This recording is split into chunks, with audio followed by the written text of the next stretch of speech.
Hello traders, आइए चलिए Nifty का वीकली एनालिसिस शुरू करते हैं। और हम शुरुआत करेंगे वीकली टाइम फ्रेम से। तो वीकली टाइम फ्रेम पे जैसा कि हम देख सकते हैं एक बहुत अच्छा बेरिश कैंडल बना हुआ है और प्राइस जो है वो फॉल करना शुरू किया है। हमारा ये जो डेली का सप्लाई जोन हमने मार्क किया हुआ था वहाँ पर ही, और हमने जो लास्ट वीक जो वीकली एनालिसिस किया था, ठीक है, आई वॉज एक्सपेक्टिंग कि वहाँ से ही डाउन आ जाए, बट निफ्टी जो है वो गैप अप ओपन हो जाता है मंडे से एंड कंटिन्यूसली अपसाइड जाता है, जो कि हमारे पास ये क्लियर सप्लाई जोन था प्राइस को पुश बैक करने के लिए, और जो कि उसने करंट वीक निफ्टी ने किया। अब देख सकते हो सेलिंग प्रेशर काफ़ी अग्रेसिव है यहाँ पर।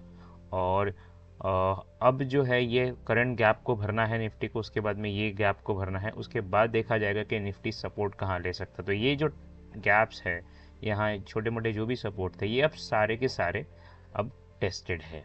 यहाँ पर निफ्टी को अब रोकने के लिए ज़्यादा कुछ बचा नहीं है डाउन साइड की ओर, तो निफ्टी को डाउन साइड ही जाना चाहिए।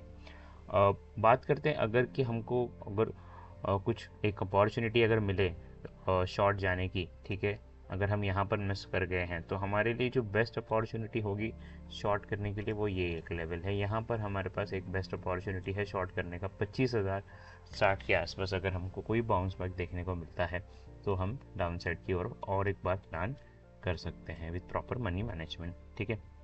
तो हमारे लिए पहला टारगेट क्या होगा, इस गैप को फिल करना। तो अगर मैं आई एम एक्सपेक्टिंग कि ये निफ्टी ऑलमोस्ट पहला जो हमारे पास करेक्ट 3.5% के आसपास का करेक्शन है, और उसके बाद हम जो नया फर्दर प्राइस एक्शन वहाँ पर डेवलप होगा उसके बारे में हम बात करेंगे, ठीक है। और कुछ देख लेते हैं क्या निफ्टी में, और कुछ हमको अलग कुछ दिख रहा है जो निफ्टी को सपोर्ट कर सकता है। तो ज़्यादा कुछ है नहीं हमारे पास डिस्कस करने के लिए, एकदम क्लियर व्यू है। जो कि मैंने पास्ट में डिस्कस भी किया है लास्ट वीक ही, कि अगर यहाँ से निफ्टी डाउन नहीं जाता है तो ऊपर जाने के बाद इस सप्लाई जोन से निफ्टी आएगा, और हालांकि वही हुआ है कि निफ्टी डायरेक्टली गैप अप होता है और नीचे गिरना शुरू कर देता है। एक बार मैं 75 मिनट के टाइम फ्रेम पर ज़रा चेक कर देता हूँ कि हमको छोटे मोटे सप्लाई डिमांड जोन, तो यहाँ पे कुछ इतना खास बचा नहीं है। थोड़ा बहुत यहाँ पर निफ्टी आके इस जगह पे थोड़ा हल्का फुल्का सपोर्ट ले सकता है, बट नेक्स्ट जो सपोर्ट है वो 24,000 के आसपास ही है। यहाँ पर आने के बाद हमको जो प्राइस एक्शन डेवलप होगा वो देखने की ज़रूरत है।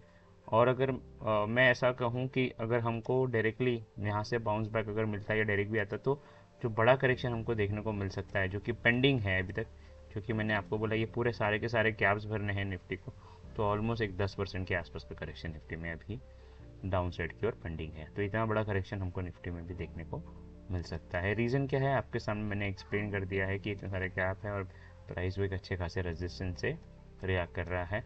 बट ठीक है, वो तो फ्यूचर की बात होगी। जब इस जगह पे प्राइस पहुंचेगा तब हमको प्राइस एक्शन रीड करना होगा, और तब हम डिसाइड कर सकते हैं कि निफ्टी नया मूव क्या लेगा।